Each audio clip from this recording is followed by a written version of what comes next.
Essay 26. The Story of Our Lives. Why look within? What does it mean to find yourself? What does it mean to find God? Turns out, this is the best buy one get one deal ever. For according to the Pathwork Guide, these are basically the same thing. In other words, if we look within and manage to find ourselves, and therefore start to understand the story of our lives, we will have successfully figured out how to find God. The reason we need to look within and find ourselves is that along the way, we've lost our connection to our own inner divine nature. This is our inner light, which the Pathwork Guide calls our higher self. In order to rediscover and reconnect with our higher self, we'll need to clear away whatever inner obstacles are blocking our inner light. These temporary inner obstacles, which are the cause of so many unhappy endings in life, make up our own inner darkness.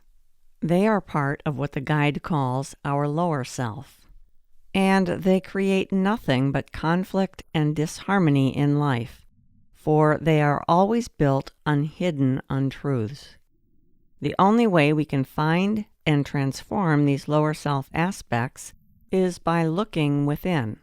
If we do this, if we do the hard work of transforming our dark lower self aspects back to their original bright, shiny higher self condition, our many life stories will begin to have better and better endings. You know, it wasn't always this way. We haven't always had these layers of darkness.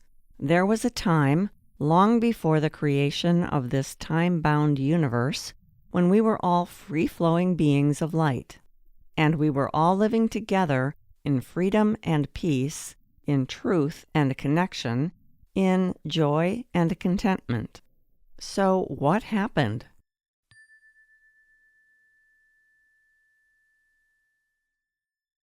The story of creation. First, we have to back up a long, long way to tell this story, which begins by talking about God and creation.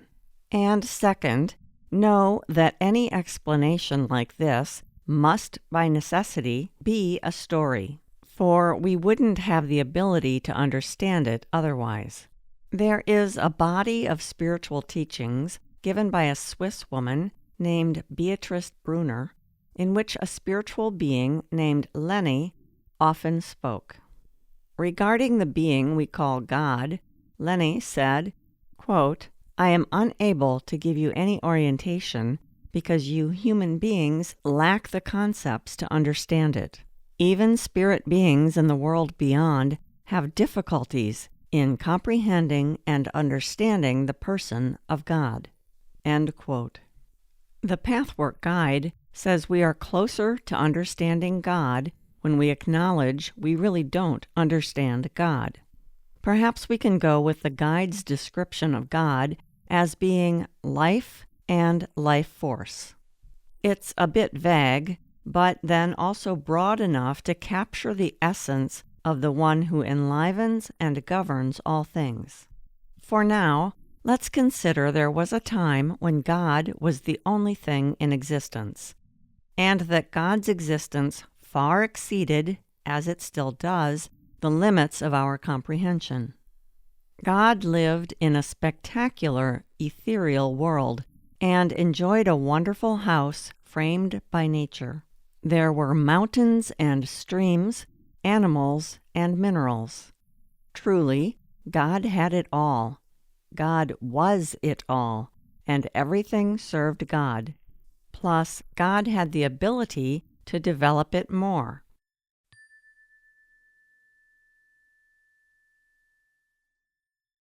The story of the firstborn. At some point, after an eternity of being alone, a desire arose in God to unfold further. In short, God had a desire to create a likeness, an image, if you will, of God's own self, someone God could talk to and love. And so it was that a being we know by the name of Christ came into existence. God could do this because within God, every substance and every quality already existed. The being of Christ, then, was God's only direct creation. God created Christ with every divine quality and attribute complete in total perfection. And for a really long time, like another entire eternity, it was just God and Christ living together in happiness and peace. Although it's hard for us to imagine it, God does have a form, and the being that God first created has basically the same form, the same figure. Believe it or not, since both of them have form, both also wore clothes. And so it was that the being created by God, Christ, was also clothed from God's own garments. Those garments were, and still are, made of the highest spiritual material that can possibly exist. It shines pure light and radiates a splendid variety of brilliant colors. A human could not look upon these robes without going blind. They are that full of life. It was God's wish to only create one being in God's own image, and therefore it was God's will to call only one being God's own. As a result, Christ's love became completely united with God, and God meant everything to Christ. Yet this would not be the end of the story of God's creation. For God also wished for creation to continue, saying to Christ, "You shall have siblings, and these siblings will all come forth from you." So just as Christ had come into being out of God, so too would all these brothers and sisters come forth from Christ. Keep in mind, God and Christ were together talking about all this for an infinitely long time, with time, of course, being a decidedly human concept. For eons and eons, the two spoke together about how creation would further unfold and how it would expand.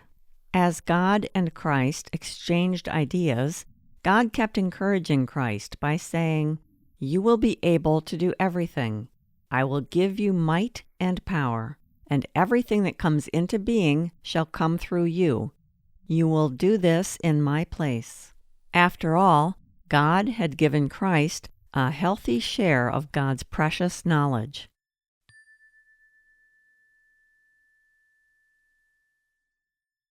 The story of the light-bearer.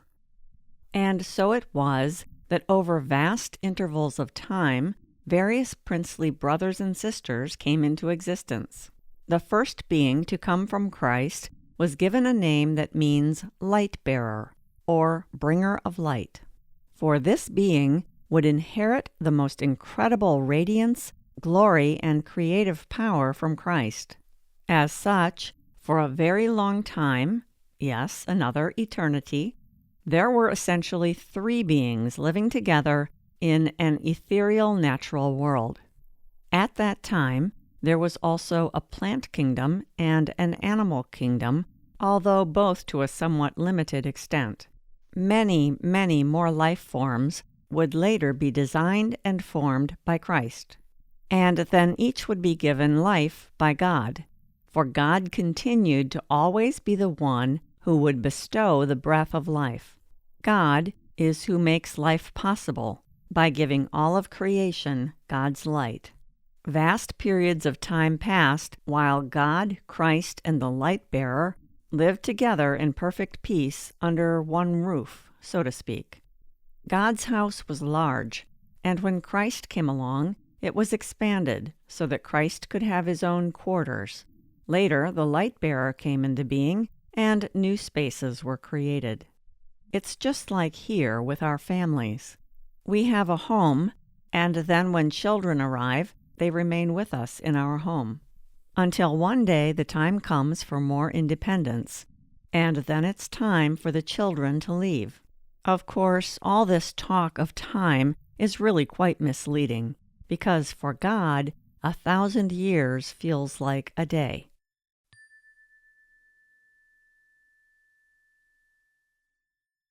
the story of becoming lost.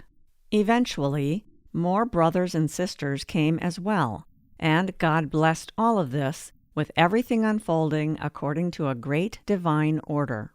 In this way, spiritual nature would keep unfolding and expanding, with more and more angels being created. Later, the many couples that came into being through Christ were sent out to create heavenly nations.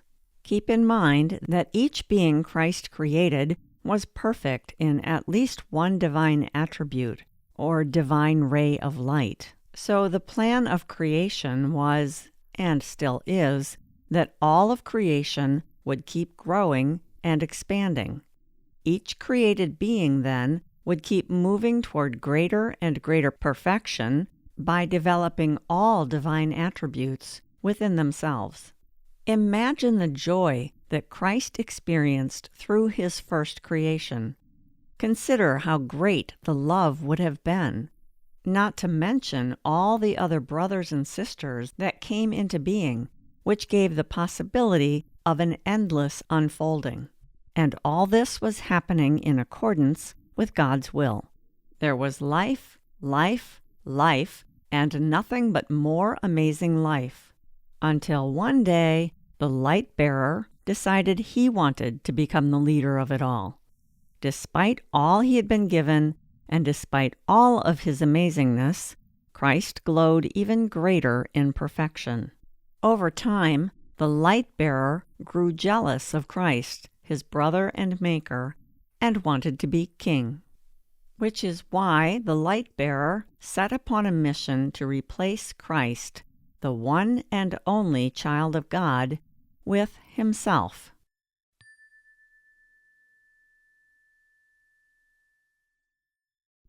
The story of darkness. Once again, we must think of things in terms of time. And so, for an incredibly long time, the light-bearer went to work convincing many other created beings, called angels in that realm, to support him in his bid to become their king. If we are here, having a human experience, then at some time in the past, we saw his point and agreed with him, at least to some extent. Apparently, the light-bearer was ridiculously charismatic, so it was not easy to resist his charms. But by offering our support to the light-bearer, we not only turned our back on Christ, the born king, we also turned against the will of God. For we knew what God's will was, that Christ was made to be king, and we chose to go another way. Eventually, it was this reality that we willingly went against the will of God that led to our inclusion in the fall. And where did we fall to? We fell into darkness. This, friends, is how we have come to have darkness within our own beings.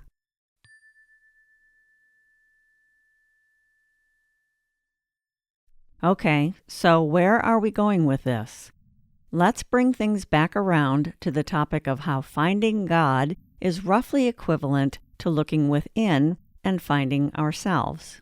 Because as we can now understand, God is the source of all life, and God is also the source of our inner light. But then each of us went through the fall, during which our inner light became covered over with layers of darkness. And now, any time we choose to align with our inner darkness instead of our inner light, we fall a little more. For by doing so, we continue to choose to go against the will of God.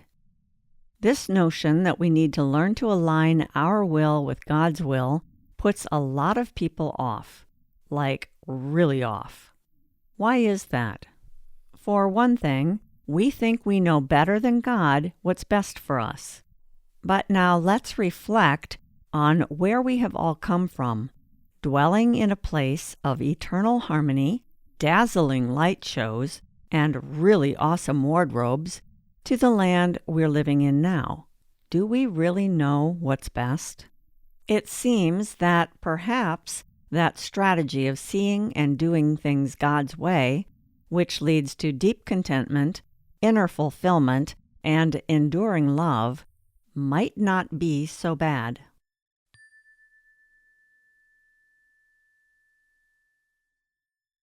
The reality of spiritual laws. To align with God's will means we align with God's spiritual laws, for God and God's laws are really the same thing. The spiritual laws we're talking about are the laws of justice that were set into place 2,000 years ago, and they work to guide us in making better choices. They do this by making the consequences of our choices that go against God's will unpleasant, if not downright painful. In other words, if we align with God's spiritual laws, we will eventually come to bliss. If we go against them, and we have free will to do so, we will create more struggle for ourselves. Eventually, according to these laws, it will be our own pain and suffering that will motivate us to course correct and try things another way, God's way. The place we get snagged is that many of us, most of us, have a confused understanding about God. This is caused, in part, by what the Pathwork Guide calls our God image. What happens is that we take our negative reaction toward one or both of our parents, our greatest authority as a child, and hang it on God. After all, most of us learn growing up that God is the ultimate authority. Then we overlay our struggle with our parents onto God, conflating and confusing the two.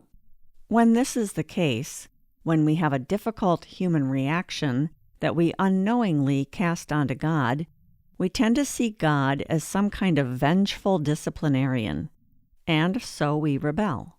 As a result, we don't trust God. Because how can we? Especially when we think so little and so wrongly of God. So our work must be to look within and sort ourselves out. We must find out where we are not in truth, and we must discover for ourselves what the truth really is, both about ourselves and about God.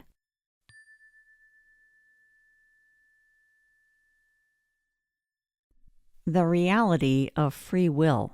There's another piece of this "how did we get here" puzzle to factor in, and that's free will. Recall that when that very first being was created, God made Christ in God's own image. Well, a key thing to know about God is that God has free will.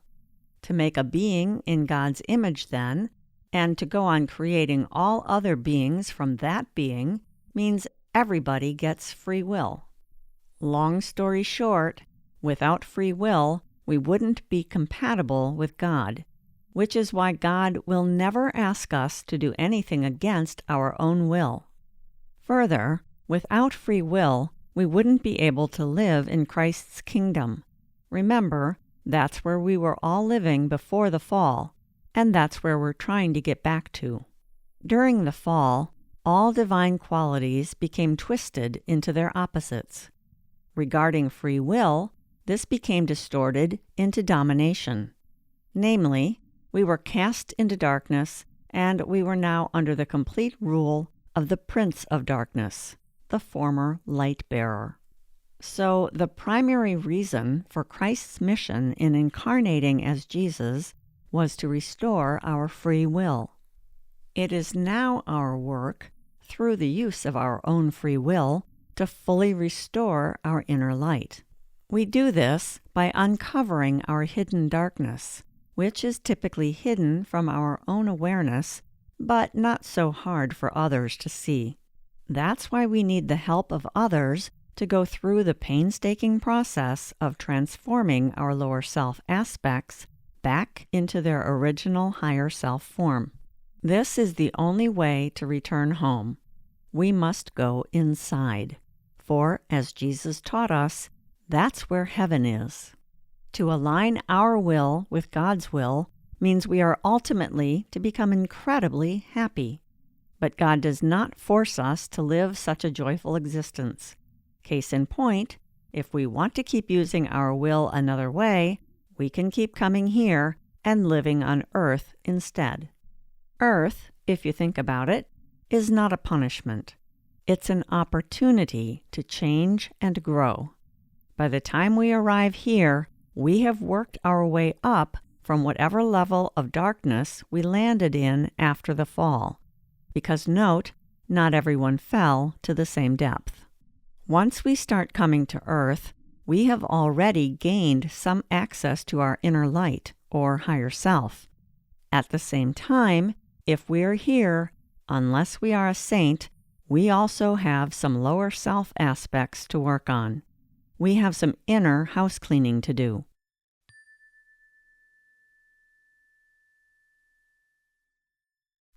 The reality of our reactions.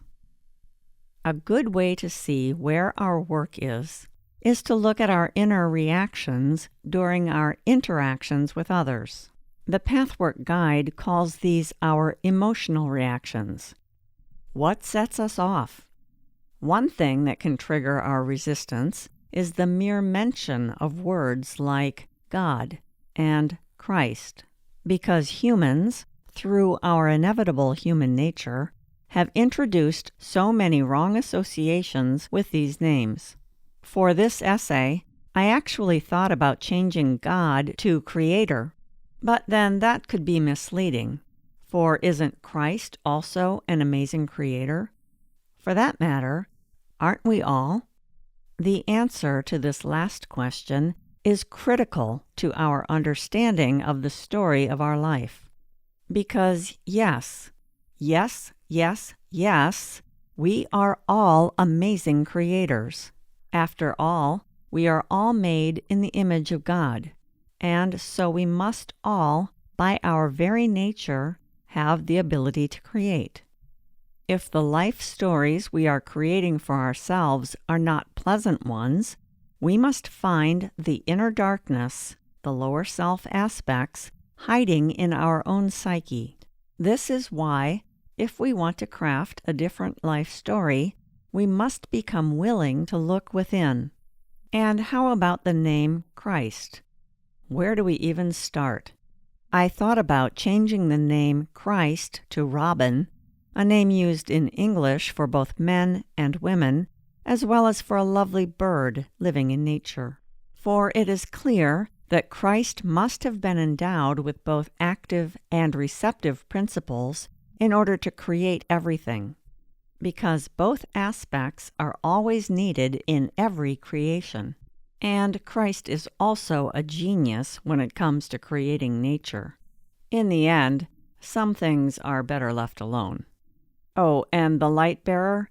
Many people know of this being by various other names, including Lucifer, Satan, and the Prince of Darkness.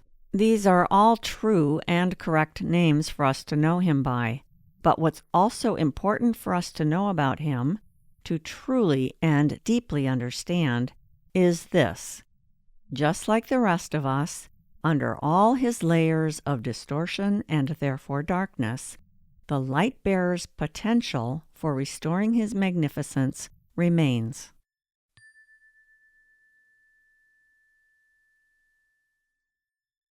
The reality of returning home. Fortunately for all of us, Christ's mission in coming to earth was successful. It totally restored our free will. Regardless of whether we've heard of Jesus or believe in Christ, it was such an incredibly big deal. It opened the doors to heaven so that if we do our personal healing work, if we make ourselves once again compatible with God's spirit world, then we can get back to it. But this is not a one-and-done deal. We can't just say we believe and we're home, for it's simply not possible to become compatible with God and God's spirit world without doing deep soul-cleansing work. Further, it's not possible to align ourselves with something we aren't able to trust. And here's where everything comes back home to looking within and finding ourselves. Because until we clear away our inner darkness, our inner lower self obstacles, we are not trustworthy people. After all, our lives are being built on untruths. And as long as we cannot trust ourselves, we will not trust God. In reality, God and our highest good are one, for God and our inner light are the same. To be clear, we are not God, but we are all of God, and no one wants more goodness for us than God does. What God really wants is for us to learn to stand on our own 2 feet. And Christ? Christ has never stopped loving each one of us, just as a parent still loves a misbehaving child. What's more, Christ, with the help of the beings not part of the fall, has never stopped guiding us in our return home. In fact, working together with God, Christ orchestrated the creation of this world we live in to make our return possible. Consider, too, that the story of the prodigal son tells the story of a passage Christ had to go through.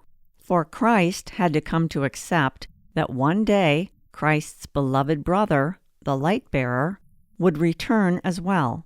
And like all the rest of us, the light-bearer, after learning to realign his will with God's will, is going to be welcomed home with great joy.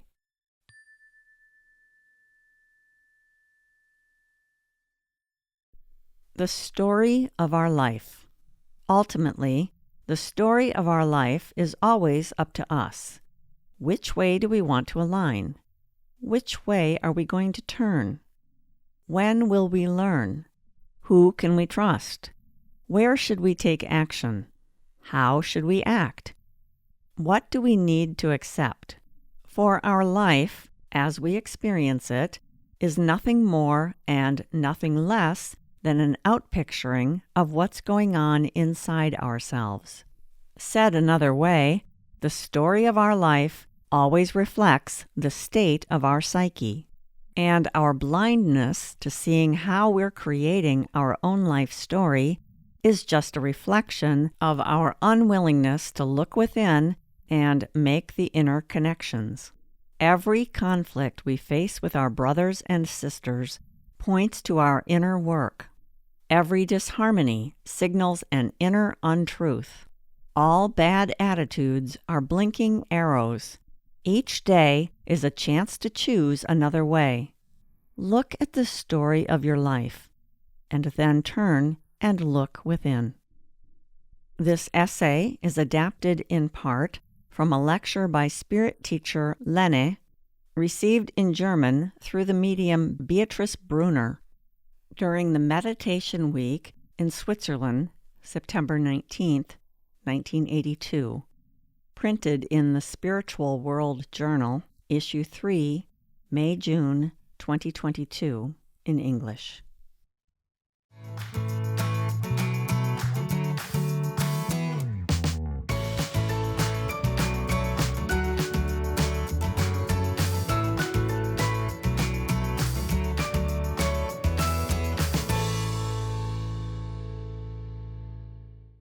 This work is copyrighted by Jill Loree, founder and manager of Finesse LLC, all rights reserved.